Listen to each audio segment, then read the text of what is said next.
Hi, Jim. How are you? I'm good. I'm good. How are you? I'm good. I miss you. I miss you. I have to make my way down to Houston eventually.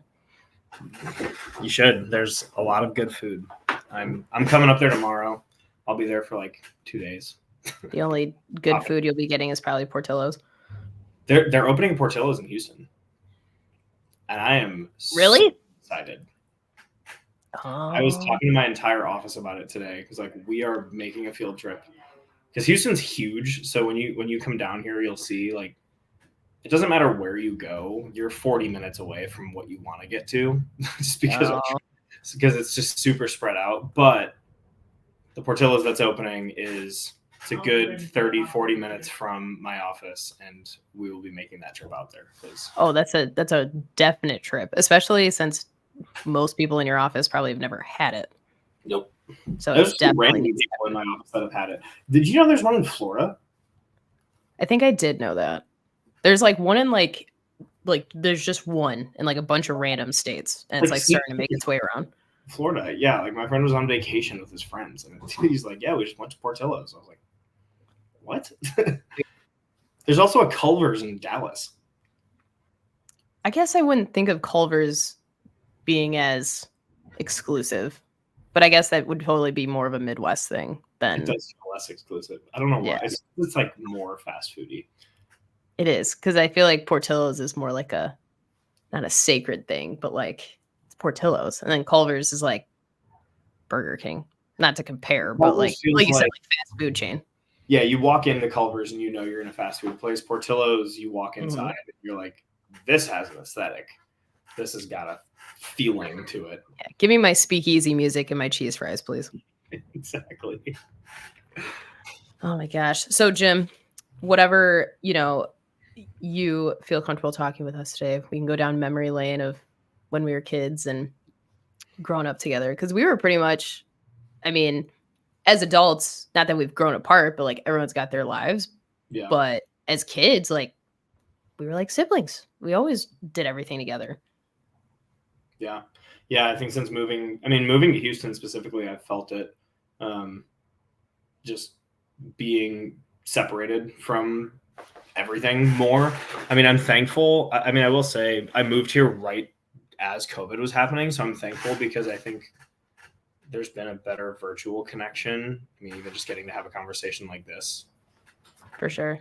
We're both young, but like 4 years ago, wouldn't have thought this would be a thing we would be doing. No. But yeah, no, you're exactly right. That's if you can see that picture in the corner there, this one at the top, that's Judja. Oh, I can kind of see it. Oh, You can see Donica as like I I think a say senior. Donica's kind of like part of her face.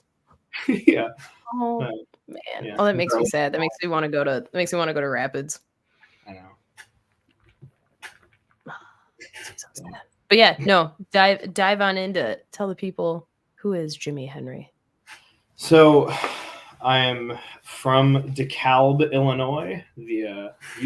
I say this in like client meetings, and I don't know if it's fully true. I'm fairly certain it is. It used to be the corn capital of the world, and it's not anymore. I don't know who decides that. But from DeKalb, Illinois, I went to the University of Illinois for a political science degree because I thought I wanted to go to law school. Didn't really know exactly why I wanted to go to law school. I think I just liked the way that people reacted when I said it. So I realized I had a distinct passion for finance, which is something I'm sure we'll get into as to why. But from there, I got connected with 49 Financial when I was in my Master of Science in Finance degree and decided to make a move down to Houston about 4 years ago now. Moved here 3 years ago to join the company. I was the fifth person in the Houston office at 49. At the time, 49 had 75 employees total, and around there, and there was 5 in the Houston office. Now we've got about 16 in the Houston office and about 250 in the whole company. And so, for one, I feel very fortunate to have just made the leap when I did. It's a company I'm super excited to be a part of, an organization I'm super proud to be a part of because we're very values oriented. And I think conversations like today just lean into what we care about as a company. And you wouldn't traditionally maybe think of a financial planning company as one that is super values oriented, but just excited to continue growing it. Now I'm an associate vice president in the Houston office and get to help lead the team. And yeah, just very, very thankful for the journey that I've been on in the last 3 years. And it has not been easy, but yeah, my life outside of financial planning, I sing in my church choir. I have some really, really amazing friends down here, get to eat a lot of amazing food that I have to very much control myself on eating. So I watch my diet. But yeah, that's a little bit on me. Awesome. I know I feel like when you moved to Houston, I was like, I think he'll be there for a little bit. I know it was kind of random, but I don't know. You know me, I'm stubborn. Like I think it just runs in the family. Yeah, if I'm gonna do something for some reason that I feel passion for, like it's gonna happen. Like, oh yeah. Well, and I think too, even location wise, like you've never been afraid isn't the word that I want to use, but you were like, oh, I'm gonna go here for this. All right. Like not having ties to DeKalb, but you weren't afraid to leave DeKalb. No, and I think I've always been cautious without as much of the like distinct fear to like not keep me from doing something. Because I think the 3-hour move to Illinois or Champaign to go to University of Illinois was a nice like stepping stone. Mm-hmm. And by that point I was like, all right, I've already been 3 hours away. What's 16? Which even now I've noticed, I mean, it's a 3-hour flight back to Chicago. So I don't actually feel any farther away here than I did when I was in school. Is it really only a 16-hour drive? Yeah, it might be 18. I've only made it once, and I frankly don't actually really ever want to do that again because I don't. Being in a car for more than 7 hours is not. Yeah. My cutoff time is like driving up to Grandpa's, which was like 9 hours, like 9.5 up to North Home. That's enough. And the last couple are probably brutal hours. I will say living in Texas totally shifted my thought on what a long drive was. I was talking about this with somebody today. Moving 3 hours south to go to school felt like such a big leap at the time. Now it's like I make day trips to Austin between Houston and Austin, and it's like 2 hours and 45 minutes one way. So it's just like, not bad. No, it's not. I mean, maybe it's just like I grew up a little bit and I'm like, wait, this actually isn't that far. Like I can just wake up at 6 a.m. and be there shortly. But no, I didn't feel a ton of fear in doing it. I think getting to move down and help grow a company and join an organization like 49, I think I didn't know it at the time, but it was somewhat of an indication of just, it was very fitting for the career I was getting into. Because the career as a financial planner takes a lot of grit and a lot of determination and a lot of understanding of vision and why you're doing what you're doing in the first place. And so having the willingness to do something like that probably just inherently was an indication of like, okay, this is probably a good career choice. I didn't know it at the time. Now I see it. You're like, now I get it. Yeah. But that's the thing, even with growing up, or like you said, like people going to college, you think you're going to do one thing and you're like, this isn't what I thought this was going to be at all. Mm-hmm. And have a complete switch, which obviously has worked out in your best interest. Yeah. Yeah. Because honestly, I have a master's degree in finance and I'm very thankful for it. And I don't say that it sounds fancy. I was indecisive. I didn't know what I truly wanted. Frankly, the a cappella group I was into, I was very passionate about it. And I really liked the idea of getting one more year. I wish COVID didn't kill that year. I thought we were going to do good, but I'm so thankful for that degree. I don't actually use a ton of it in my day-to-day work because my day-to-day work is so much more people-oriented than it is, sit on Excel or some code like programming language and doing a bunch of analysis. We have people that do that. That's not really my role. God, that sounds awful. I know, and I like analysis. No shade to them, but that sounds awful. I always joke in interviews when I'm interviewing people to work with 49. I was like, I probably need to think of a more positive way of phrasing this, but there's kind of two spectrums of the financial world. It's like, do you want to be front office and do you want to like talk to people, or do you want to be back office and sit in a dark room on a computer and just pound away all day? Which, like I said, I need to think of a more positive way to frame that, because those jobs are great and there's people that absolutely should do those jobs. For sure. But that's like in my head, that's like, I'm like, oh, I couldn't do that. But yeah. No, I couldn't either. And that's just even like sitting at a desk, like in my new spot at work. It's not that I'm stuck at a desk all the time, but I actually like have a desk. And do you have more admin responsibilities? And I'm like, oh, I'm like, see, if I had to sit at a desk all day, there's no way. I'd lose my mind. Yeah. Lose my mind. That is not either of us. No, not at all. We're both doers and have to go do the things. Yep. Can't sit still.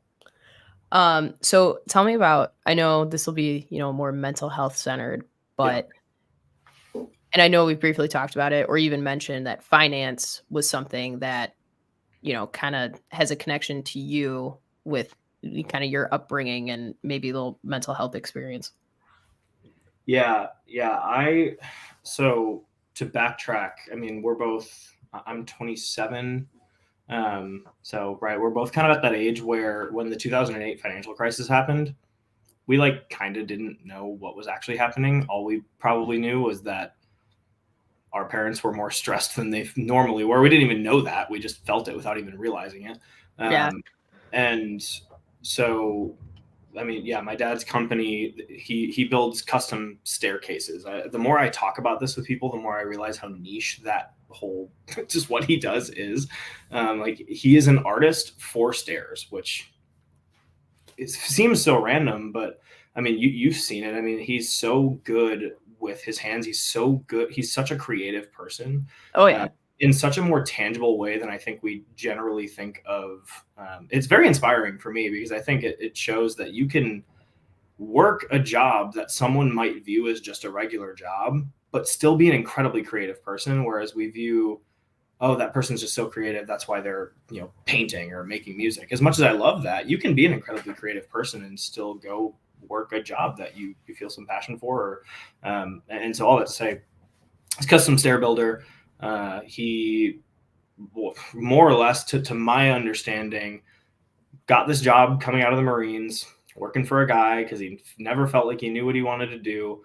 And he's an incredibly hard worker, worked his way up and into a role at a company called Stairmasters, where at some point he got the opportunity to have ownership of Stairmasters.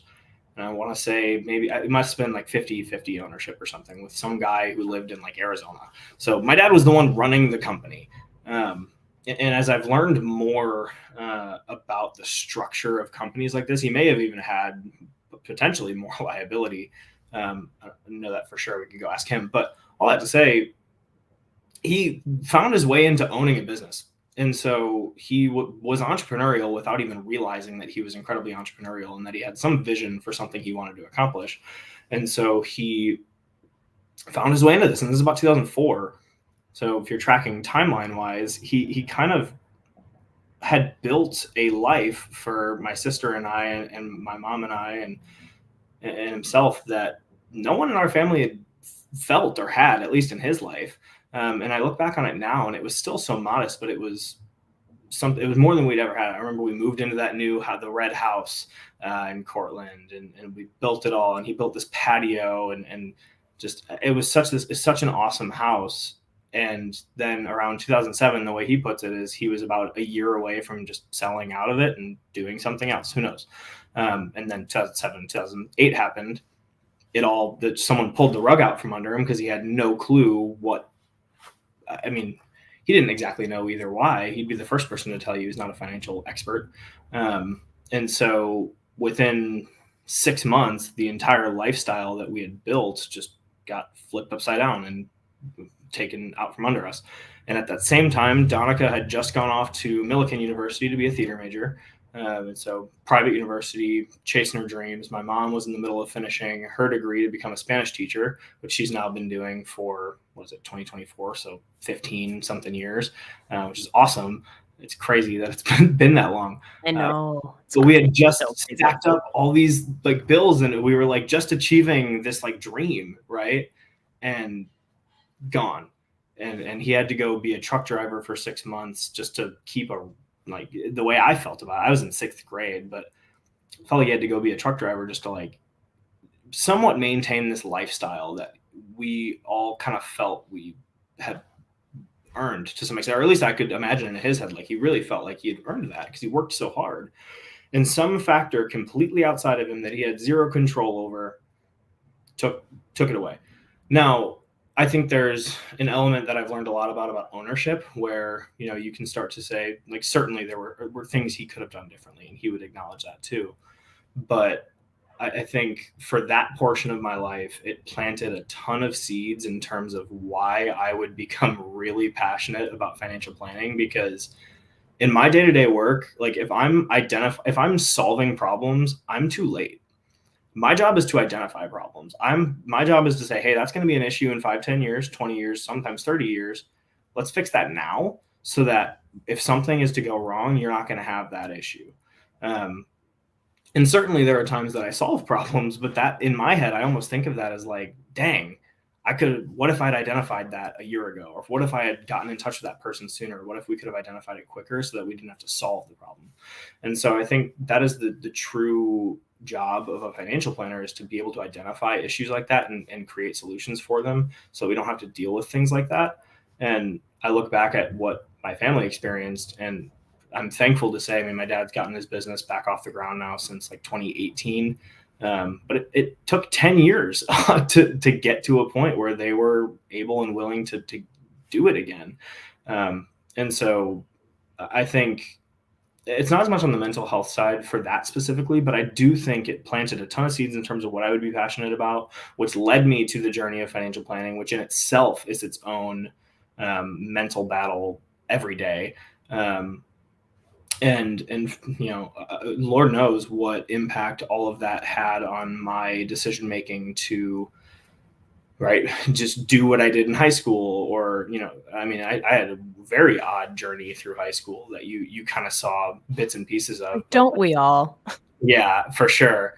Someone told me recently, because basically the short of it is I quit all of sports to start singing my senior year of high school, which someone basically was like, oh, you did the Troy Bolton thing. And I was like, weird. That is exactly what that is. Oh my God, that's great. Yeah.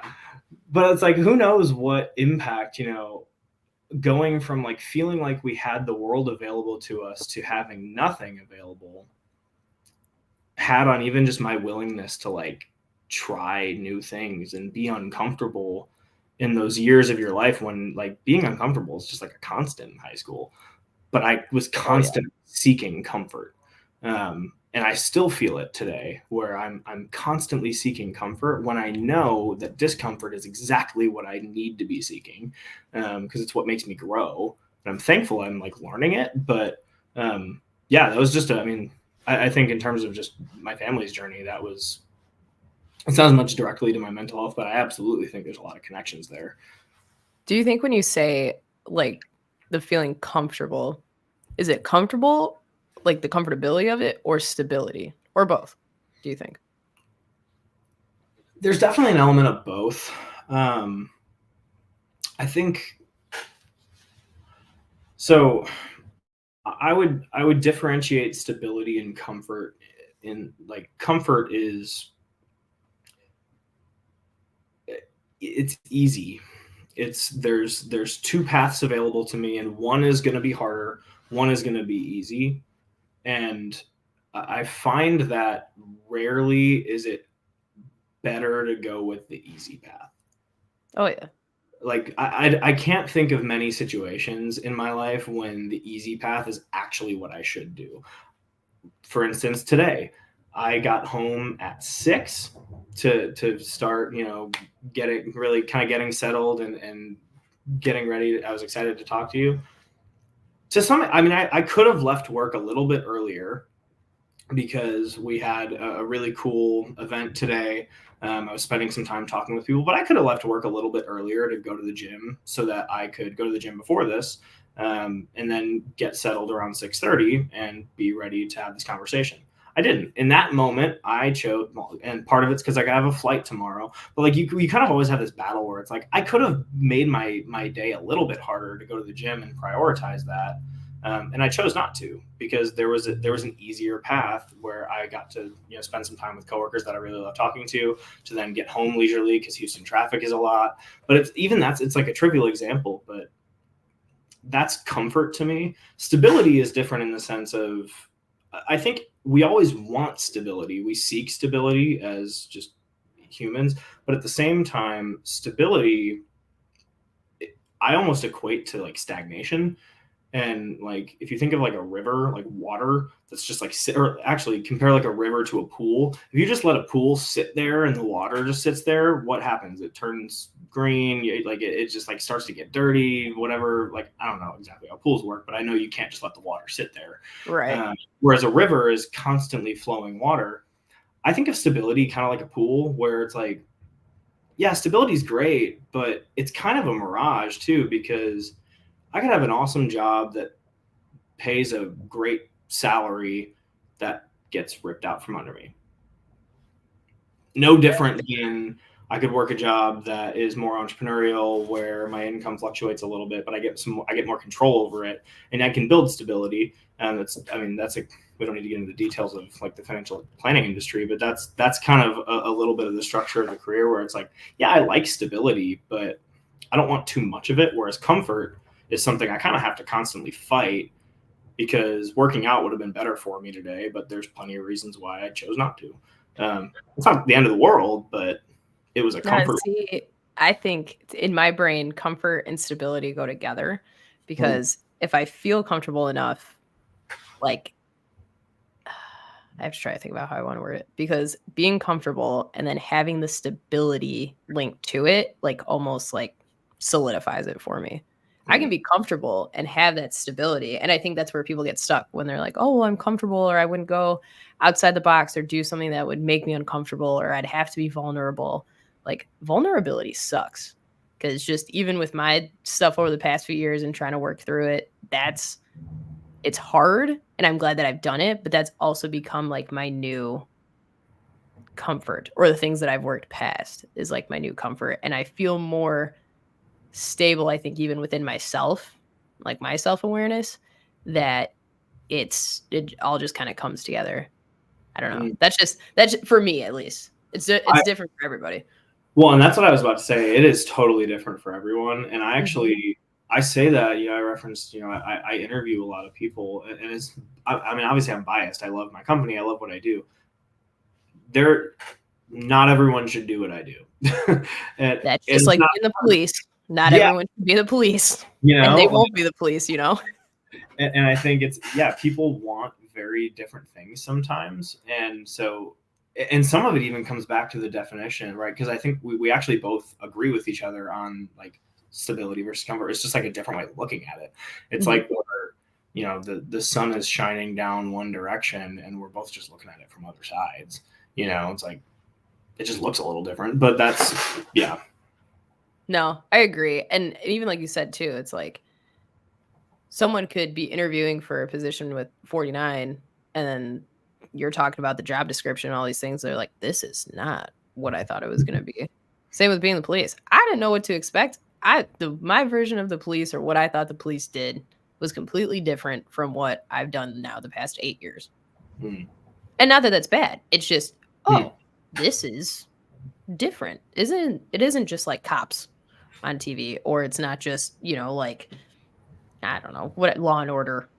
Like, but at the same time, there was also something, because I commend people too that get hired and try to stick with it and go through it and then realize that it's not for them, because that takes true, like, to me, that's not quitting.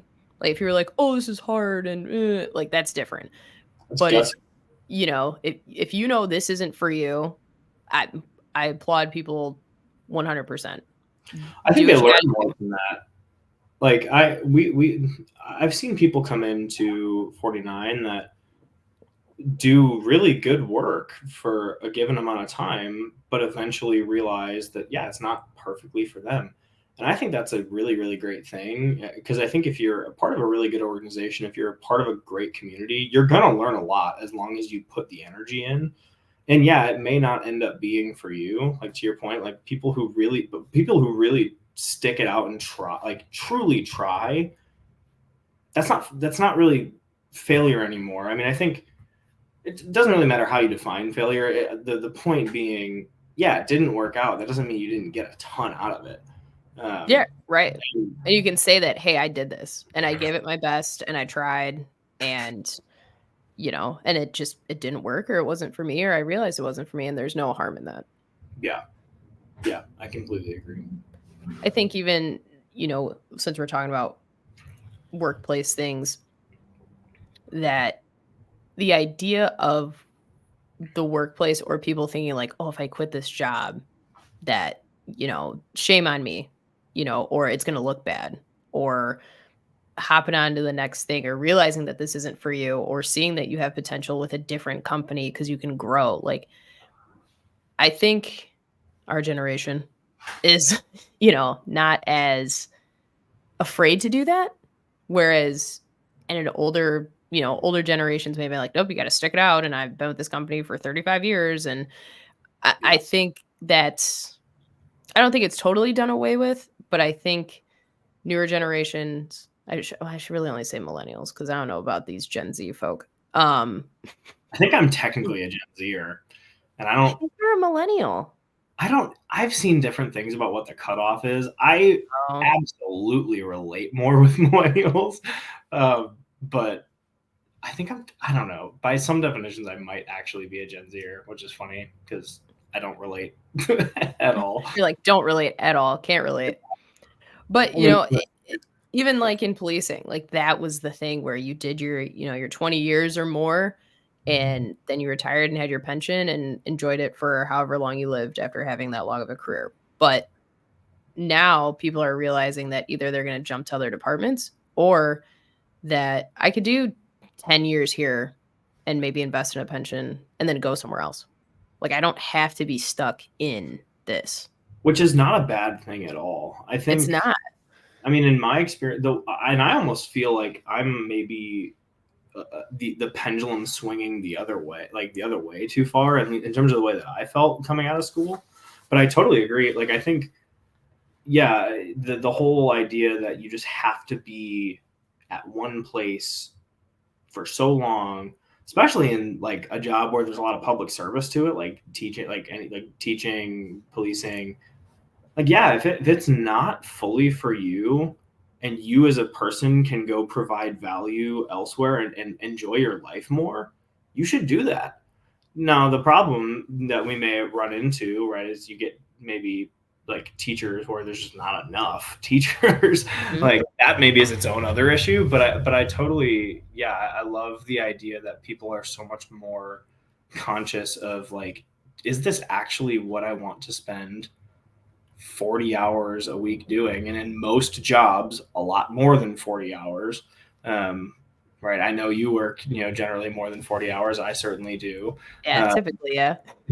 So it's like, yeah, it's like so much of my time and the majority of my week goes to this thing. I want to love and enjoy it. And that when I say the pendulum maybe almost swung too far the other direction for the way that my brain works. When I was coming out of school like the business school at the University of Illinois, absolutely amazing school. And so I don't think this is anything the school did wrong, but I think so many of my peers were so enchanted with the idea that they were going to go work for some big corporation that they hated for 2 years and then go do the thing they wanted to do. So it was almost ingrained in their head that they were going to switch, or that, there's like data to show that it's beneficial to change your job several times. Well, that, and like, if you're like, I've already put, because what, you were there, well, you were at U of I for 4 years, right?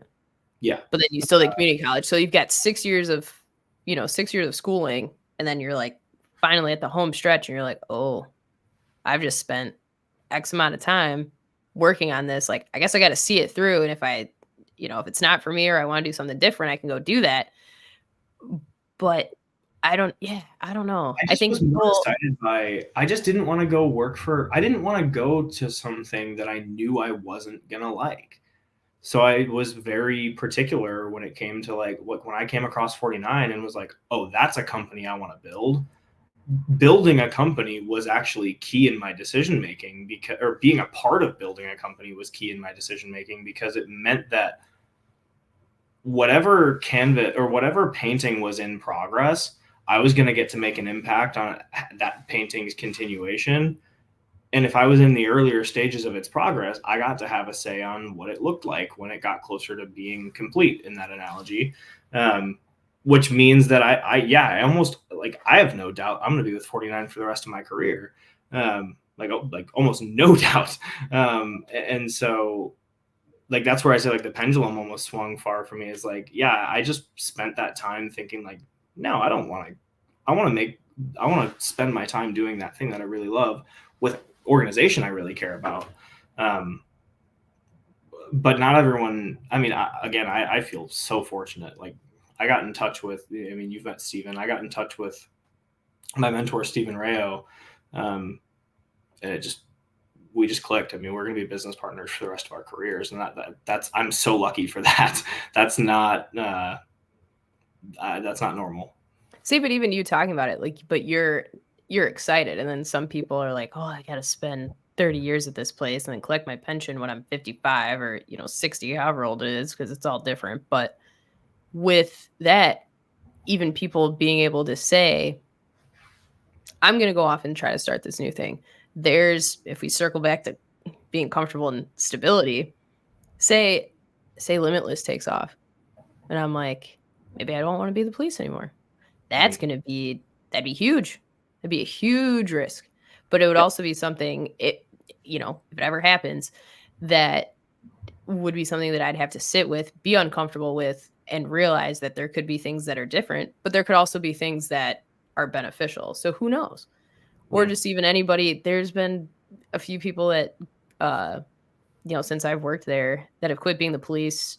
Some have gone to do security or work for the feds or something, but some people are real estate agents. Some people get completely removed from it and are like, nope, this is what I wanted to do.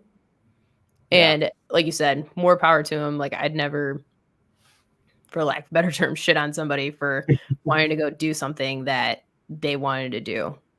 Yeah. Yeah. And at some point, I think, like, I think there's risk in everything. Oh, Like, and that's where at some point certain people are going to take that leap, whether it's, and this is what I tell people in interviews, like, whether it's you're coming out of college or 10 years in your career, 15 years, and maybe never. And if you never do, then maybe that's not the thing you were supposed to do anyway. I'm a firm believer in the idea, like, religious or not, that you're exactly where you're supposed to be. Like, whatever decides where you're supposed to be, like, you're doing what you're supposed to do, and you're going to have the information available to you to make the best decision you can. And if that means taking that leap and taking that risk, you should do it. yeah. Because I think more often than not, we view risk like it just, and this starts to tie into the mental side of things, but like, we view risk as like this really heavy thing that it's really not. Like, and I can really only speak to my world, but if you're going to try to be a financial advisor right out of school, it's going to seem like this really, really scary, risky thing, because you're going to jump into a career where, assuming you've done some research on it, not you specifically, but the hypothetical you, Mhm. you know that the income is variable. You know that you're building a book of business. You know that there's this entrepreneurial piece to it. And it's scary because we are trained in school, like business schools train people like, hey, again, it's almost like, it's like, go get that really nice big title, salary job, cool company that you're really actually maybe not going to like, because those companies have a ton of turnover. Then you're going to do the thing you really want to do. But you're almost trained to have this, like, I want the salary and the consistency, where when you start to see like people in my industry who have done it for 4 or 5+ years, yeah, like, a lot of people would kill to make the amount of money that financial advisors do when they're 10, 15 years into their career. the fact of the matter is not very many people actually want to do the really hard work that the first like 3 years takes to even get to the point where you have consistency to stick it out. And the thing that I try to help people think through when it comes to the risk of that situation is, if you're coming right out of school, really, what are you actually risking? Like, maybe you've got $4,000 in your savings account and you need to try to stretch that for 6 months. And if you aren't actually great at it, if you truly gave it a great shot, if you gave it a good shot, maybe you spend through $4,000 and you're like, your pride hurts a little bit because you feel like you didn't actually achieve the thing you thought you wanted to. Whereas the alternative is, you're 30, you start to realize that you want to change. You go to become a real estate agent, or maybe you step into financial advising then, right? There's plenty of jobs that have variable income styles like that. And now you've got a mortgage, got a car payment, maybe you have a family, kid. It's like your risk there is actually a lot more. Like, when I stepped into financial advising, I didn't have a girlfriend, I didn't have a child, I didn't have a dog, I didn't even have a plant I had to take care of. So really the risk to me was actually very little, but it was terrifying. And so the risk of both and how we view it, I think, is so interesting when it comes to the working world, because I think everyone has to eventually decide whether or not they're going to take that leap. And truly dissecting like what risk really is here or not is hard, because it's an emotional decision. Taking a risk is very, very rarely like a black and white decision. That's very gray. And like you said too, it's like it's seen as a negative because it is an unknown. Yeah. You can risk taking something, but I don't know if it's going to work out. It also might work out. You don't know. And, and I feel like people more often than not kick themselves because they're like, I should have done this, or I should have tried this. But at least if you did try, and at least even if you fall flat on your face, even if I go out and try to make something even bigger and it doesn't work, at least I can say I tried. I put the effort in. I can't say that I didn't do the best that I could at the time.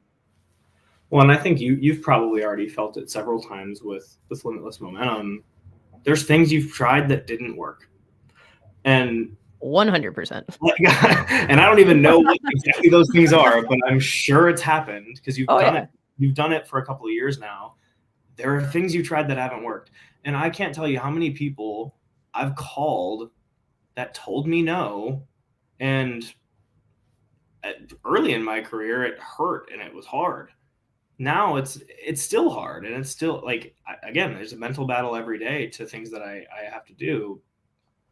But I also am starting to learn that the more I hear no, the more likely I am to hear yes. And I'm not possibly going to hear no, or I'm not possibly going to hear yes unless I risk hearing no. Yeah. And that's one thing, Eric has told me too in my later years, you already have no. Yep. So why not give it a shot? But again, I'm like, I don't want more rejection, but we'll take a risk.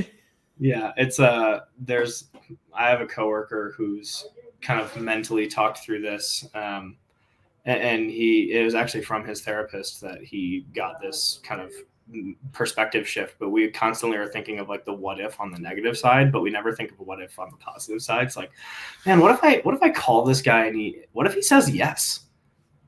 Like, it's a weird little perspective shifter, but it kind of is like, oh, then if he said yes, then maybe we meet for 30 minutes, and then maybe we uncover the fact that we can actually really help him in a major way. And maybe we, meet 3 or 4 more times and end up saving him like 7 figures in taxes over the course of 30 years.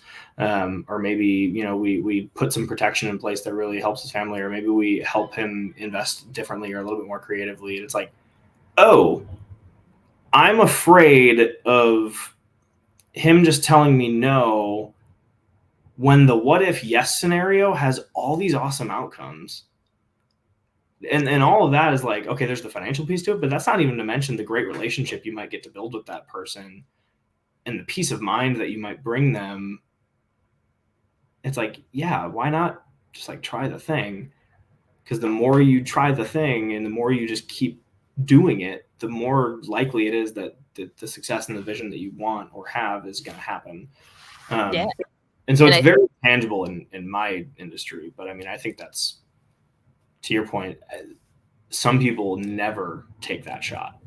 Well, I think it's tough too because, like I said earlier, I think people think risk as a negative. And then if I'm taking a risk or putting myself out there, being uncomfortable, and you think that something's, you're already, like you said, you already have that negative thought. Like, sure, things could also work out, but then what if they don't? Because you're going to feel worse if it doesn't work out.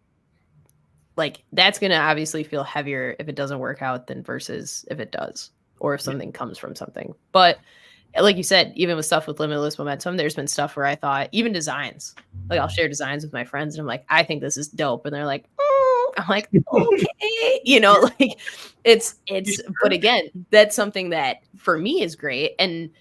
But I can't just think about what I want to do or what I think is cool. Now, sure enough, sure. I'm like, nah, fuck you. I'm going to put this one out because I like it. And then it does well. And I'm like, that's what I thought. But you know, but I still value their opinion. But just because someone gives you their opinion or someone doesn't like something, this is also something that I've come to in my older years, my almost 30, that just because someone gives you their opinion doesn't mean that they're telling you that you suck. Because a lot of that was hard for me, especially younger. Like if I didn't do something correctly or if someone not even reprimand, but you know, I can take criticism, but I would still sit in it and I would ruminate and I'd be like, okay, how can I make this better? How can I, you know, not make it seem like I'm an idiot? But that was just also my negative self-talk. And it wasn't that big of a deal, but I would sit in it and be like, oh man. And that person's already completely forgot about the opinion that they gave me or anything that I did. Well, and I would even say too, and that's such a good thought. I mean, who's at risk if you don't try what you want, or who's at risk when you do try and maybe get rejected? You're the one that is going to feel some doubt or pain. Who's at risk if you don't try is the people you might actually bring benefit to. So if you think of Limitless Momentum and what you're accomplishing and doing by taking these risks and trying is if you don't do that thing, you're just protecting yourself. But because you've started this brand and you're pushing this, pushing sounds negative. You're speaking about these things. You're actually bringing all this benefit, and by taking that risk, you're allowing yourself to actually help people and talk about things that people want to talk about, people need, and then also having a brand and a business that supports those people actually talking about those things. It's the same thing if I don't call somebody to see, hey, there might be something I can do for you. And I tell this to our younger people all the time. If you don't call this person to see if there's something you can do for them, you're just protecting yourself. You're just protecting your own feelings, because if you can help them and you choose not to, you're actually being selfish because you chose not to take that risk. Whereas by taking the risk, you're actually being selfless because you're putting your own, and this is kind of the beauty of vulnerability because it's uncomfortable and it sucks. But by doing it, you're actually inviting more vulnerability from the other party and creating a better outcome mutually. Yeah. And then if it does go well, like say you get that, yes, you know, I want to work with you, then you're also getting more comfortable with being vulnerable because you can see that, okay, after, you know, 15 no's, the 16th one was a yes, that you're like, all right, cool. I got it. It's not always going to be a no. Even if it was, you know, 1 out of 16, it's still a yes. Yeah. And being able to make that feel, like you said, like we always say, like less heavy is crazy. And I think it does a lot for the confidence too. Because you're like, okay, then maybe I will start putting myself out there. Or yeah, I want people to be more confident in themselves and take risks. It takes just, if you've never done something, then it's gonna be terrifying the first time you try to do that thing. It really doesn't matter what it is. Like, and again, I think some people just get really stuck in the idea of comfort for their whole lives. They never ever get out of the idea of comfort because for whatever reason, like again, it's this perception that like doing hard things is really hard and we don't want to be uncomfortable, but we don't realize that that's why we're getting better at things, because you grew up as a child and you didn't realize you were being uncomfortable the whole time. When you're 6 months old trying to say your first words, none of us remember it, but I'm sure it was pretty hard for every human. And that even in that moment, there's a little bit of discomfort of trying to do something you've never done before. But we get so used to just being in the world and doing things that we've done before that we don't actually realize that it's doing things we've never done before and doing it a lot that actually gets us good at things. Yeah. Which repetition. Yeah, is its own kind of other topic in terms of like grit and just, Yeah, well, it's just even how you were talking about sports. Like mostly everyone on our side of the family plays an instrument or sings, minus a couple. But yours and Donica's was more music, and then sports were kind of on the back, where sports were in the front for me, and then music was like second. So, if we were to go through athletics, maybe I'd be better athletically, but you and Donica would take the cake musically. And it's not even that it's not a negative, it's just what it is. And where do you spend your time, like yep, working and doing things?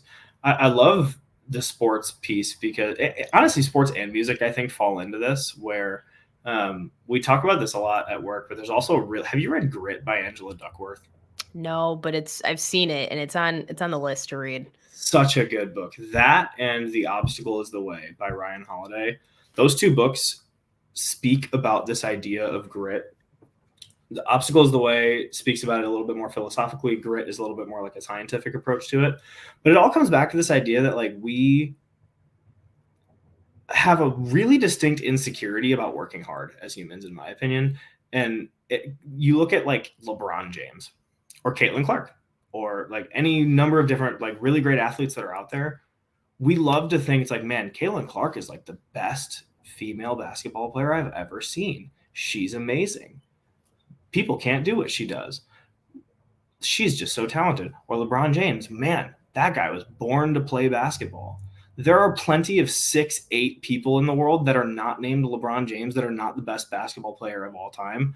That's my opinion. Other people disagree. There's also a lot of people that, right, Michael Jordan, that could have been. We're the MJ debate. Yeah, we don't need to have that debate. But like, if you look at LeBron James, it's like, man, this guy was just like this incredibly natural athlete. But we don't want to admit to ourselves that we actually just weren't that willing to work hard and work as hard as he has worked to be as great as he is at what he does. And it just so happens that he's in this spotlight where everyone sees how amazing he is, and we just don't want to admit that we're insecure and we don't want to work as hard as he does to be that great at it. And where Grit by Angela Duckworth talks about this is it's talent is actually a very small percentage of the equation that makes up achievement. So it's like talent plus grit equals achievement. And talent is unfortunately very small part of that. And it's so much grit and hard work. And like entrepreneurs, it comes back to like, how often do you want to hear no in taking that risk? But as a basketball player or a golfer or a musician, there's so much time that goes into being so good at something. And if you don't put that time in, you're just not going to be that good at it. No. Well, think about you're going to make those statements. I can think about it would be a half an hour every day practicing piano from the age of 7 to 17. That's and I'm sure you can. I know, but I'm sure you can think too. How often would you practice? Every day, right? Oh yeah. And even for how long? 30 minutes. Yeah. I was very bad about practicing, but I was exposed. That doesn't surprise me at all. Yeah, but I was exposed so much to music that it kind of goes back to the job discussion too, of like making a change at some point. I don't play guitar that much anymore. I played guitar my whole life growing up. I loved it. I spent so much time with it, and I was bad about practicing consistently, but I was still doing it for like 16 years. And so I could go pick up a guitar and probably play somewhat competently. not as good as I used to. But what it led me to was singing, which I am significantly more passionate about. And even when I didn't sing in front of anyone, I was always singing behind closed doors. I sing. If you see me driving down the highway in Houston, I can, if I'm alone in the car, I can almost guarantee you I am like skrelting some Panic at the Disco or some song or whatever I'm listening to. Like I've been listening to a lot of Dua Lipa lately. She's fun to listen to because she's like a low range alto, so I can actually like sing some of like a lot of what her notes. But I'm just singing all the time, so it's like, yeah, I'm not actively practicing, but I'm practicing like all the time. Yeah. Because I just love singing so much. Yeah, to your point, it's so many hours and so much time. Malcolm Gladwell has a point on this, I think, in the book Outliers. I haven't read Outliers, so I don't know for sure it's in that book, but I've read Malcolm Gladwell. He's awesome. But I think it's in his book Outliers, and it speaks to this. I think it's the rule of like it's 10,000 hours. Like if you haven't achieved your 10,000 hours at something, you can't expect to be a master at it, and you can't expect maybe to be that good at it. Once you achieve your 10,000 hours, yeah, you can start to actually expect to be better at that. Yeah, and I think too, well, like you said, it's now I'm just blanking on it. Instant gratification. Yeah. All right, I started doing this and I've seemed somewhat decent at it, or like you said, that little percentage of talent. And you're like, all right, this is going to go great. And, 14 days later, I'm like, this isn't that great. Why aren't I getting better? Like, I started teaching myself the drums a couple years ago, and I would practice almost every day. I've fallen off the wayside quite a bit, but even then I'm like, I'd have a rough day and I'm like, why? I'm like, my feet and my hands, like, I feel like I'm not making the connection, even though I'm like, I've played an instrument for how many years and used my hands and my feet at the same time, but trying to do it on a drum kit, completely different. And I would get so frustrated. But then the next day I'd be like, all right, I got to slow it down. It's this. And then it'd be good. But like you said, if I'm not spending 10,000 hours on the drums, I'm not gonna be Travis Barker. Yeah. As dope as that would be, but it's hard. And for some reason we're insecure about that. Like, about which part? The fact that putting in that work is actually what it takes to be great at it, and we're insecure about the fact that we don't want to put in that work. I love that I can watch someone be amazing at something. Like I can go watch LeBron James and be like, man, that's awesome. That guy's worked so hard. I don't care. I don't love that. I'm terrible at basketball. I don't like it. I barely like watching it. Like, unless it's like my friends are watching it, like I have a good time, but I can watch LeBron James and be like, man, that's awesome. How much that guy's put in a ton of work. But there's other things, but I hate, I hate playing basketball, so I'm not insecure about that. But there's other things, like I look at someone who maybe is a better singer than me, or who's a better financial planner than me, or like better at communicating with someone and understanding what it is that they need. And I can feel really insecure because it's like, man, oh, they're just more talented, or maybe some situation or like factor that played into their life made them better at that thing. It's like, no, they just worked harder. And I'm insecure and I don't want to admit it. Like I do that every day. It's that too, and it's like I could look at watching the World Series softball, like NCAA College World Series softball, and be like, that could have been me. And I'm like, sure, if I would have put in thousands more of hours, not had a broken leg, but like there's different things that would have been able to get me to be like, oh, I could have played D1. I could have played D1. Or it's always the guy that's like, oh, I could have gone pro if it wasn't for my bum knee. Like, sit down, sir. It's like, there's did you really want to leading up to that. Right. Yeah. It's like, did you want to put in the amount of work that it would have taken to do that? Because it's a lot. My gosh, college athletes. Applaud them. Shout out to them, because that's a lot to do that and school. Oh yeah, no, there's no way. Yeah, even at a D3, I'd have been like, better not. It's such a demanding schedule. It is. Well, I've got a couple of questions for you, Jim. I'm ready. Are you ready? Yes. All right. So what song helps you get out of your negative headspace, if you had to pick one? Oh, that's so hard. I'm looking at a I'm looking at a signed vinyl cover of Jon Bellion's album, The Human Condition, and so I looked up in that moment to like think, and I just looked right at that. So, Jon Bellion is my favorite artist. For a long time, it was Jon Bellion and Panic at the Disco is 1A, 1B. So, and I know this, hopefully this doesn't hurt a little bit, but I think Jon Bellion has solidified 1 and then Panic 2. That's all right. So I think, yeah, getting out of a negative headspace. Jon Bellion has a song called Blue, and I don't even know that song. I love that song.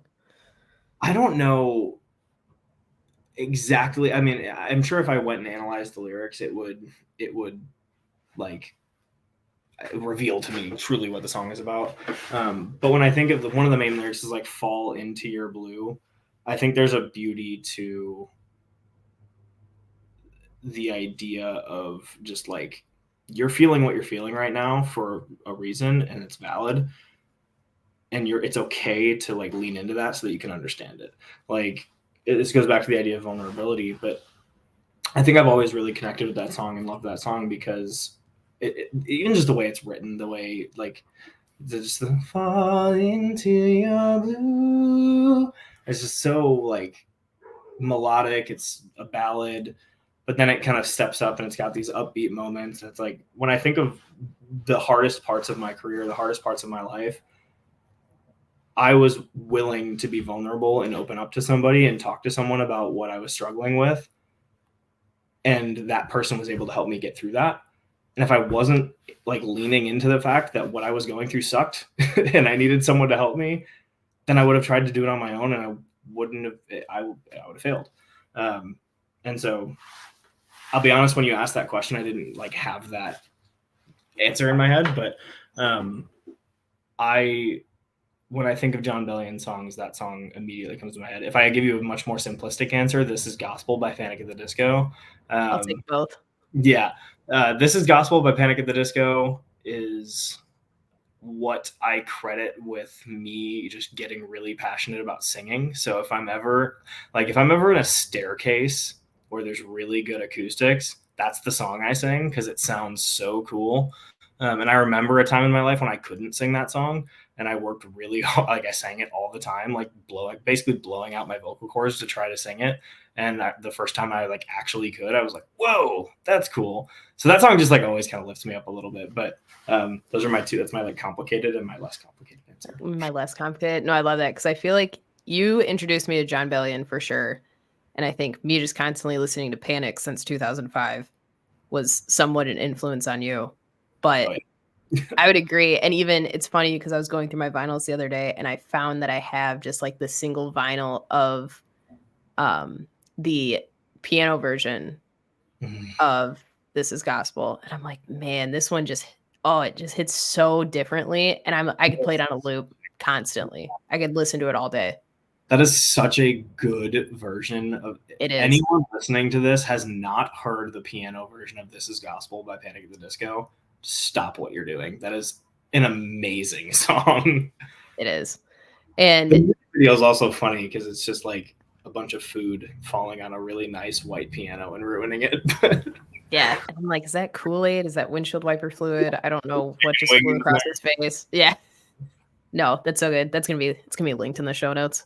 But so I'm putting together, so everyone gets asked that question, and I put together a Spotify playlist and I add the songs to the playlist. Love that. Yeah. And I've got stuff from different genres too. So it's kind of nice. Like some's a little more folky, some country, we got some alternative in there. So you want to pick one of my songs to keep it so that I'm not cheating and getting two? No, you get both. I'll let you pick the vibe of which one fits better. No, because I love Brendan Urie and Jon Bellion, so they'll both be included. I can't pick one. Jon Bellion. Speaking of Jon Bellion, as a quick aside, I got to see the Jonas Brothers at the rodeo on Friday. That's not where I thought this was going with Jon Bellion. Random. Well, if you haven't listened to their most recent album, Jon Bellion co-produced the whole thing. I didn't know that. No, I didn't know. It's awesome. It's a really good album. Same with I think Justin Bieber's last album, Jon Bellion produced most of the music on that. It's awesome because he's I think anymore. Won't speak for because I know Jon Bellion. I'm sure he's listening. He he just he doesn't necessarily care to be in the spotlight, and so I think he just like he sells his poppier stuff, or he's happy to work with really popular artists and help them curate maybe a slightly different sound. Because if you listen to this most recent Jonas Brothers album, it's not like it's got their like feelings and vibes to it, but it's not your traditional like what you think of as Jonas Brothers music. It's really good. If the only music I ever listened to for the rest of my life was Jon Bellion producing the Jonas Brothers and Justin Bieber, I'd be super content. See, now I'm gonna have to go listen to it to say that I did. It's really good. But even on like talking about Jon Bellion, even watching his YouTube videos of like the behind the scenes, or even just like the acoustics of, it wasn't the Blue album, but there was like, it was an excuse me, I forgot, it was something Cove Studios, and he's got like a quartet in there. He's got different instruments, and he is like, all right, and at this point I want you bump bump bump bump bump, like just, and it's happening real time, and I'm like, this is genius. It might have like been that. I think I know exactly what you're talking about. That might have been his because he played songs from different albums. Like it wasn't just like the Human Condition. And so it's a full concert. Yeah, that's a good one to put in the show notes too. It was the concert he did for like during COVID, whenever a lot of artists were doing like virtual concerts that people could pay a little bit for. That was his virtual concert. Yes, and it was so good. I was like mesmerized for the whole hour just staring at it. Yeah, he did. I think in that video, "Holy" by Chance the Rapper is in that video, or by Biebs, by J Biebs. Yeah, no. Chance and Justin Bieber. Oh, it's by sorry, it's not by Chance. It's by Justin Bieber with Chance the Rapper and featuring Chance. Yeah, so "Holy" is on Justin Bieber's album because Jon Bellion sold "Holy" to Justin Bieber. So and that's the thing too. I think that's where you make your money though too. If you're writing, producing, and doing all this other stuff for people, even on the low.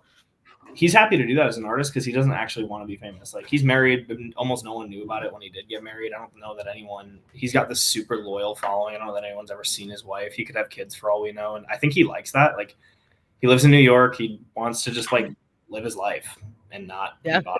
And he's certainly plenty successful. I love Jon Bellion for a lot of reasons. His music is amazing, but I also just respect him a lot as a person.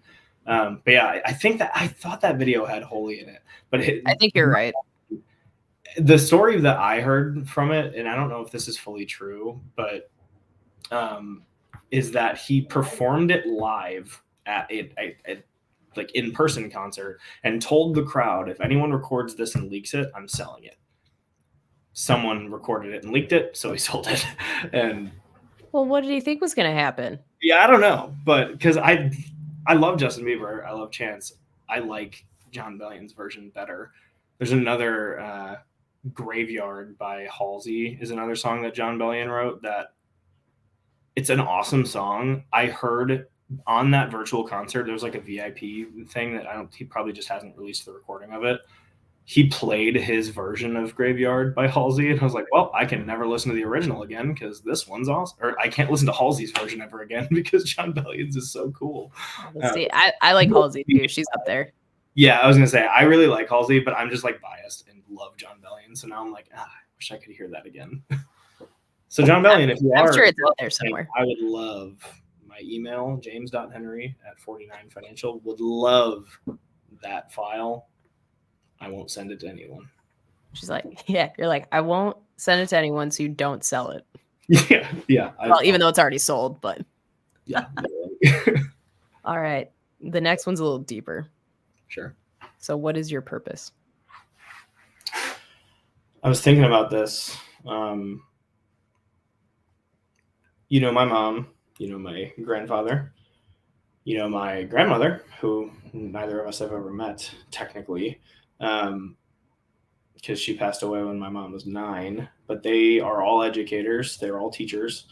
And I grew up just like my sister, who was a great musician, I said, I'm going to try to play sports. And then I realized, I was like, wait, I like music too. And I think I remember growing up and thinking, like, I will never be a teacher. I will never be, I hate teaching. I don't want to teach. I think my purpose truly is education. Because you know me, when I get like super passionate about something, like don't let me pin you in a corner and start talking to you about something I really love, because you won't escape.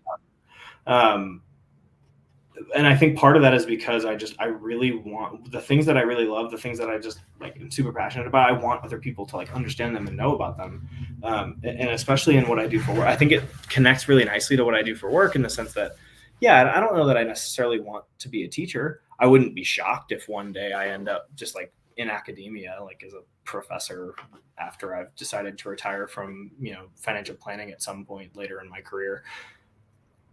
But the work of a financial planner truly is so education oriented. I spend so much of my time helping people understand why I'm doing what I'm doing for them, primarily because I don't, I think one of the biggest problems in the financial world for people is that they just don't understand what's going on. And a lot of times it's really not that complicated. And so it's not to say, hey, like, you don't need me, because the things that I do, like from a licensing standpoint, and like there's a lot of things I do for someone that they just can't do on their own, or most of the time they don't want to do it on their own. But what makes them sleep better at night is at least understanding it, and having someone take the time to educate them and help them really internalize, like, why are these things here, so that when I go to bed at night or something goes wrong, or you turn on Fox News one day or something, if you're watching Fox News, you see that the S&P is down 2%, you're not all of a sudden terrified or scared, because you know that you don't just trust me, you trust me, and you know why what I've done for you is what I did for you. And I think, again, inherently in that, there is an education aspect that I'm really passionate about. And I think it's part of the reason I'm really passionate about helping build 49, because I think my industry for a long time hasn't cared about that. It's just been, let me say a bunch of long, fancy words that you don't understand, so that you think I'm smart and that you trust me. When in reality, it's actually harder to take the time to help make sure someone understands it. But because we take the time in our processes to help make sure people understand that, they are happier. We have a better relationship. We've built a trust.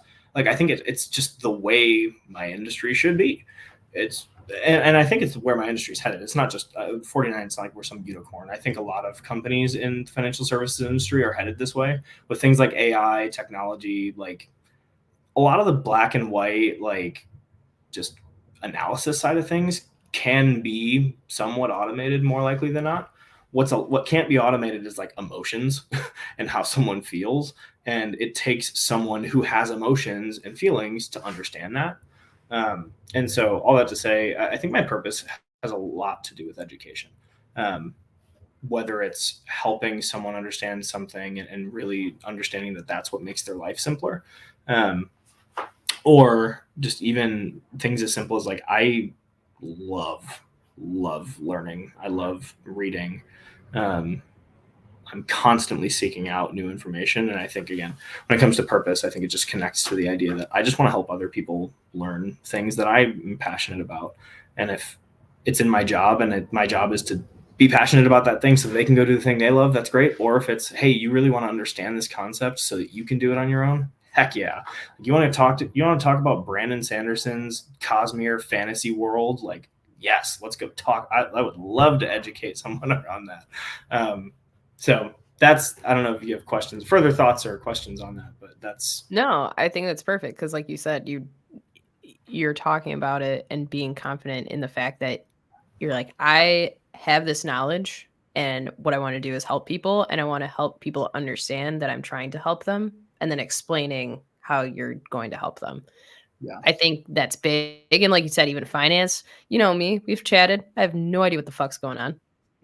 And so, like, you're talking about certain things. I'm like, man, I need like a finance for dummies to even understand words. But like you said, You make it into a way that, I should say, a layperson can understand it, though, who doesn't have a background in that, and can feel comfortable being like, all right, here's where your money's going. This is what we're going to do with it. And if you have any questions along the way, feel free to reach out. And if something doesn't make sense, I'll explain it to you.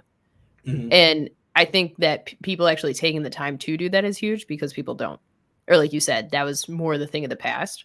Whereas now people are starting to be more transparent. Not even necessarily in the finance world, but just, in general too. People want to know why things are happening, and we'll swing it back around. Feel Yeah. comfortable and secure. Well, and like information is more accessible than it's ever been. Mm-hmm. But that doesn't change the requirement of being an expert in that thing, right? Like we've kind of grown up in this world where like people almost jokingly are like, "Oh, I'm an internet expert," right?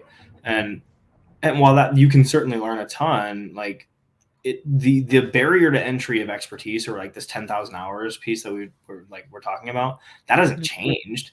It's just that information is more accessible than it's ever been, and so it's almost like having like someone you trust to learn from, no matter what it is, finances, building a business, again, like the fantasy world. Like I don't want to just listen to, like, there's a certain podcast that I listen to talking about the fantasy books that I love to listen to, and I don't listen to them. I mean, there's plenty of reasons I listen to them, but one of them is like, yeah, one of the guys has a really good social media following that I followed for a little bit, and like he's read way more than I have. He's put in the time and energy to be someone that I love hearing from on this piece. And so yeah, the barrier to entry hasn't changed at all. It's just the availability of information does. And so that makes trust that much more important, because anyone can go get 10 minutes of information on something and, trust me, convince you they know exactly what they're talking about. I talk to people every day who, like, frankly, they just like say things that there's like, well, we don't actually, like, you don't know that. Like, I do it all the time. My gosh, when I go get my car done, I get an oil change and they ask me if I want my air filter changed. I'm like, nah, it probably doesn't That's fine. need that. It's like, and I believe that. Like, there's just, or like, I am so skeptical of somebody because it's like, I don't know. So yeah, that's a weird rabbit hole, but it's just like information is so available. True expertise and trust is that much more important. Yeah. No, I'm tracking with you on that for sure. I agree. Totally agree. See, the last one is, do you have any mental health or wellness advice that you would pass on to the listeners that has worked for you, or something that you may even do, on a daily basis or continue to do? Yeah. I don't do it as daily as I would like, but I try to make journaling a very daily habit. It's definitely a weekly habit. So every week I write a reflection on what went well in my week, what didn't, and more importantly, how do I feel about that? And I send it actually to, again, one reason I'm super thankful for the company and organization I work for. I send it to my superiors and they respond with thoughts on my emotions and things. And so I think that was something that when I started doing it, I didn't realize how helpful it was going to be. But like from the mental health standpoint, it helped me process a lot of what we've talked about tonight in terms of like, yeah, working hard sucks sometimes. And frankly, I look at so much of my life and realize that I didn't work as hard as I could have at a lot of different moments. Like you talked about softball. Like I think of baseball. I love baseball so much. And I wish I had really put the time and energy in when I was younger to like be better at it, because I could have. I look back at high school, I'm like, man, I did not work hard at all. And or guitar, right? I was like, I didn't practice as much as I could have. And maybe this comes back to the fact that I just wasn't as passionate about doing that baseball or guitar as I could have been, or I wasn't, again, you're exactly where you're supposed to be. So for some reason in that moment, that's where I was supposed to be. But when it comes to like, yeah, I'm very passionate about the idea of journaling and reflection, because it's uncovered these things and it's uncomfortable. Like, it put a magnifying glass on the things about myself I didn't like. I realized I was selfish and lazy at certain moments. And that was not fun to realize. It's like, dang, I'm not as awesome as maybe in my head I thought I was. Um, No, and absolutely.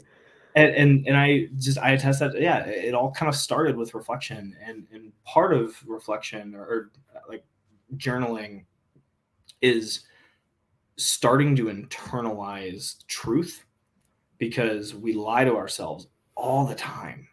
Just, God, I mean, I'm sure you could give 10,000 examples. I could give a bunch of examples. An easy one in my career is I could call someone and they don't answer me, and I leave a voicemail, and then I call them 2 days later and they don't answer again. And now all of a sudden I'm totally thinking that that person just hates me. They're like, oh man. They're holding their phone up to their family at dinner, and they're like, look, it's Jimmy calling. Let's deny. But it's like, no, the reality of the situation is they're living their own life. I'm not the center of the universe, and they have something going on that they can't answer their phone. But I'm lying to myself, and I'm thinking that I'm the problem here, when it's just they're living their life. And that was something, I mean, so it's all to say, it's like, we can be so selfish. We can think that everything is about us, and it's just not. And internalizing that, and things like the truth of, like, the world's not going to revolve around you. You're not that important, and that's okay. It's actually a really beautiful thing, because it takes a lot of the pressure off. Yeah. You're free to go do the things you really love, that you really want to do, and chase the vision that you have. Take the risks, like, do these things. And again, not everything's going to be for everyone. That's fine. We're all on our own journey, but I think reflection and journaling is how I've internalized my vision and what I love doing, and why I'm okay with doing hard things. And it wouldn't have been possible if I wasn't just writing down my thoughts and sending them to somebody and getting feedback. Yeah, because I'm huge fan of journaling. I used to do it when things were going bad, and that was the only time, because I felt same thing. It was easier for me to process. I'm like, "All right, I'm getting it down on paper. I can reread it. I feel like I've let it out of my body." And then I'm like, "Why don't I do this when something good happens? Mm. Why don't I do this when, or just even not, like, maybe not so much daily if I can make time to do it." But I'm like, why am I only doing this when bad things happen? Because then I go to reflect on it. I'm like, oh, this sucked. This sucked. Like, then I'm reminded of all these things, and I'm not reminded of anything that's gone well. So I've been Mm. trying to be better about that. Or this year, slacked a little bit, but trying to every day, even the day's just gone to shit. What's one thing good that happened to me today? Mm. And even again, if it was I got to work on time through traffic, or I ate ice cream that I really liked. It was something. And the rest of the day could have been shit, but at least it was something good that came out of it. And I find it interesting that you send it to your superiors, even if it's like personal stuff too, not just work related. Oh yeah, I've admitted to my boss that I think I was drinking too much. Wow. Very personal stuff, like, and not like, oh, I'm afraid that I have like a literal like issue, but it was just like, man, why am I drinking more right now? Like, I just like, I remember it was like a year and a half ago. I was sitting there and I'm like, I'm drinking more than I have in a while. Like, why? That feels wrong. And you start to dissect the things that I was struggling with, and it's like, oh, okay, yeah, I know that makes sense. um but so I guess part of my answer here too is confiding, and having someone like a mentor that it we're not always going to know whether or not our compass is perfectly pointing north. And so having someone who is an objective party, who understands you and knows you, but also knows what you're doing and pushing for, to help make sure your compass is pointed north, is super important. Like, we always talk about, like, there's a lot of people I could go get advice from that are experts in some things and experts in other things, and they're not experts in certain things. Like, there's certain people I'm just not going to go to advice for when it comes to like the career of a financial planner, Right. because they don't understand exactly what I'm going through. So there's plenty of things that my superiors, I don't go to advice for them on. Like, I think a lot of people, like, I know, I'm sure you talk to your mom on a number of different things all the time, or or Tara, right? Even horizontal accountability, right? Like, so yeah, I guess there's a piece of vulnerability, but yeah, I love your point on journaling in the good times too. I end every reflection I write every week with gratitude and positivity, which was a habit I got from another book I'll plug. It's called The Happiness Advantage by Sean Achor, I think is how you pronounce it. It's Achor. If you don't want to read the book or get the audiobook, there's also a like 10 to 11 minute TED talk that's really good by the same title. It's basically the prologue of the book is his TED talk. And it's really, really interesting stuff because it's all about that idea of if you can almost like force positivity in your life, whether it's just journaling every day and to your point, like forcing yourself to acknowledge something good, even if you had a really bad day, it is shocking how much of an impact that makes in your happiness and it's not just me living it out. I mean, it's like in his data but it's also not just happiness. It's like success and it's like willingness to take risk and try something new and be uncomfortable comes from the fact that you might have a more unshakable positivity about you because you're just like in the habit of finding good things out of the random things that happen, like, Yeah. Because to your point, even in the worst of days, you did something you liked. Maybe you had some ice cream, or maybe you had for whatever reason, if your commute's normally 25 minutes and you got to work in 20 minutes, which gave you a little bit extra time in the morning. That's the kind of stuff I think about because I'm like a time optimizer. I'm like, man, I got to work 12 minutes earlier than I normally do today. And I left at the same time. This is cool. This is great. But that's what the happiness advantage talks about is like, there is a habit and a science and a beauty to like consistent positivity, and journaling is an amazing way to accomplish that. Yeah, I wholeheartedly agree, and it's been one of the better outlets that I've had over the past few years. Do you ever go back and read like old journal? Like, do you ever like see it? It's so trippy. It is, and I'm like, man, like, and the things that I read, I'm like, these are heavy and these are valid that I was feeling these at this time, but I'm like, oh, yeah. Sometimes it feels like a gut punch. This journal I bought at Walmart, I think in college. You can see I haven't actually written a whole lot in it. The lighting is kind of messed up, but like there's a lot of pages in here that are blank at this point. And every time I move or every time I rearrange my room, I pick up this journal and I end up just like looking at it. And I read things like from 2019 that I was writing and feeling. And I remember it like brings me right back to what I was feeling. There's in here, I'm talking about how scared I was of getting into grad school.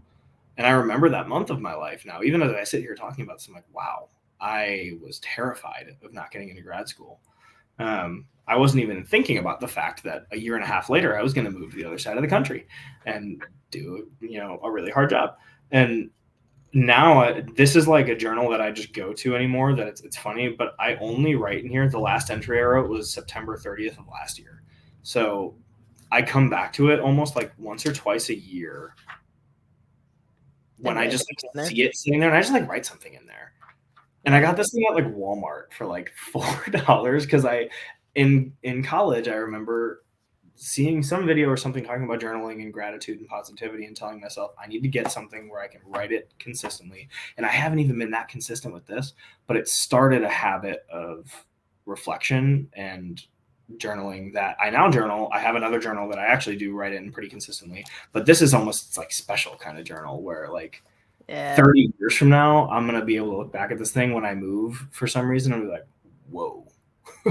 I have one similar, like pretty much that same thing with the binder, with, the binder on the front, and it's bright blue. And I filled that thing. That's like my first journal that I have filled.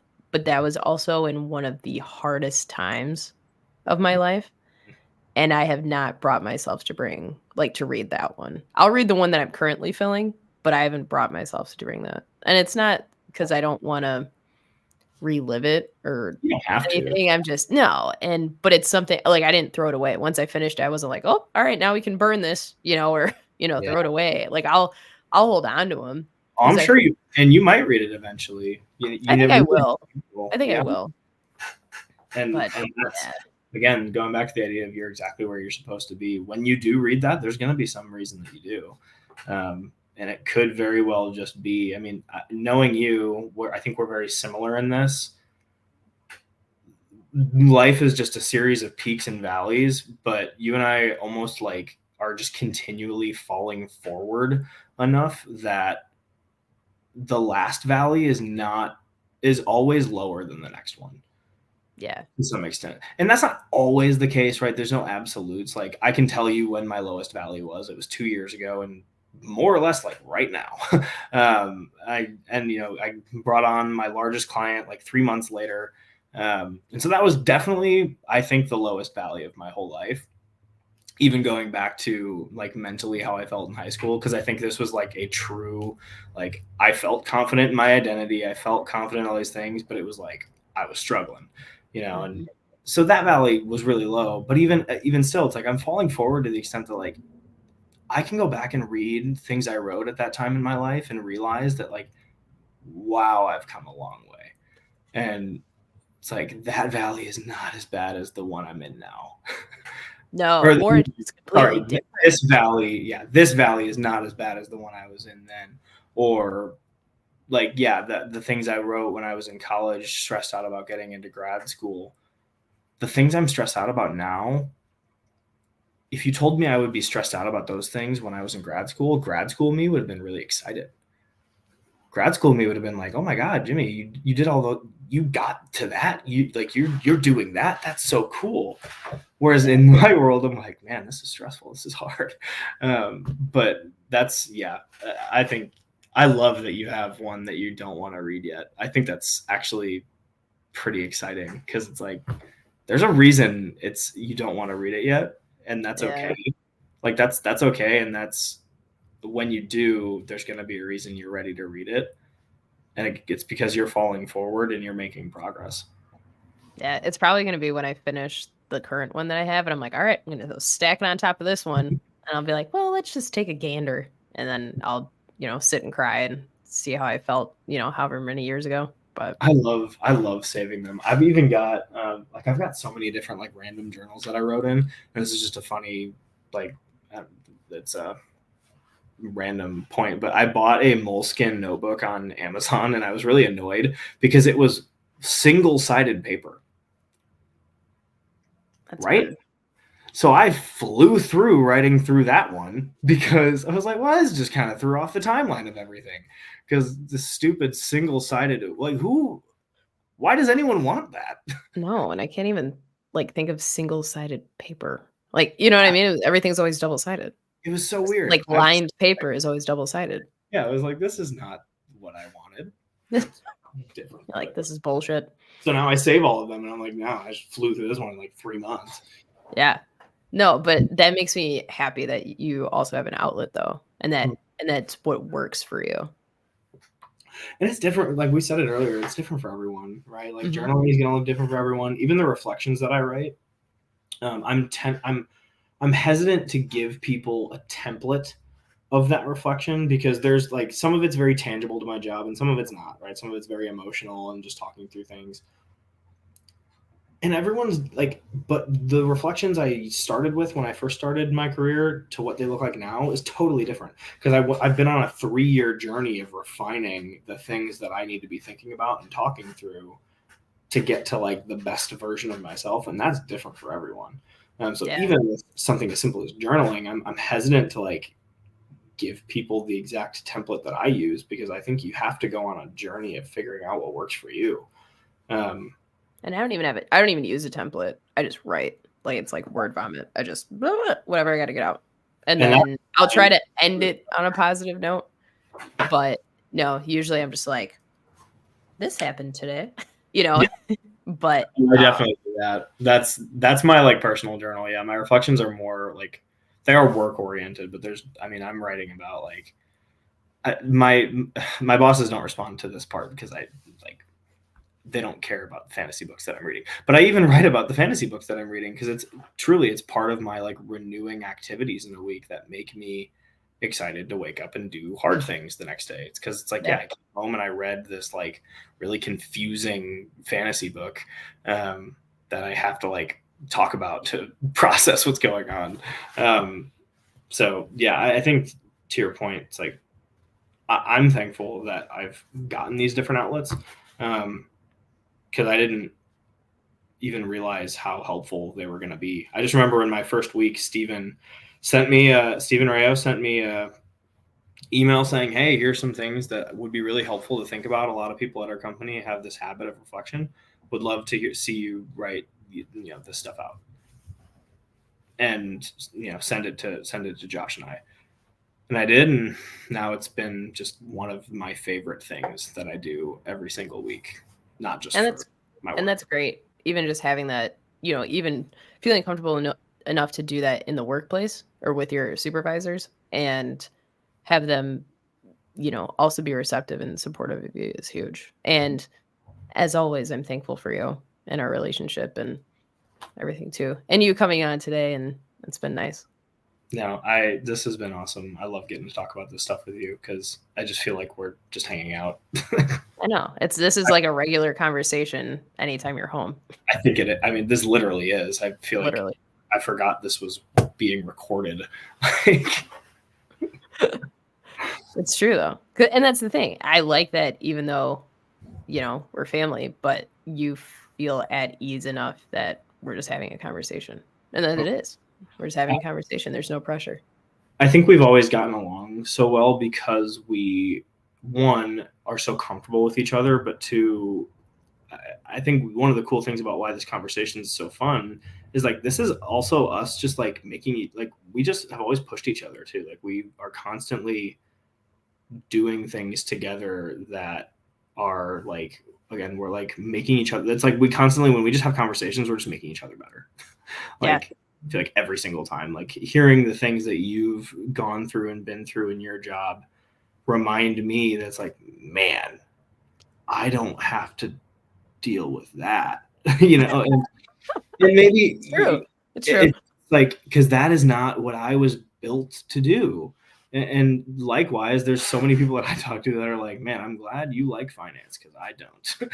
Yep, because numbers and me don't mix. So that's all you. And so we've just always, it's not an opposites attract thing. It's like, because we're super similar in so many ways, but like we balance each other out so well and we push each other and we are constantly just trying to learn from each other. And that's why I love you. That's why I love you. I appreciate you coming on. Yeah, I appreciate you having me. I'll always have you on, Jim. All right. Well, it's been great. And even though I'm sure I won't see you in the next 2 days, I'm sure I'll see you soon. Oh, yeah, definitely. Oh, yeah. All right. Thanks, Jim. Bye. Bye.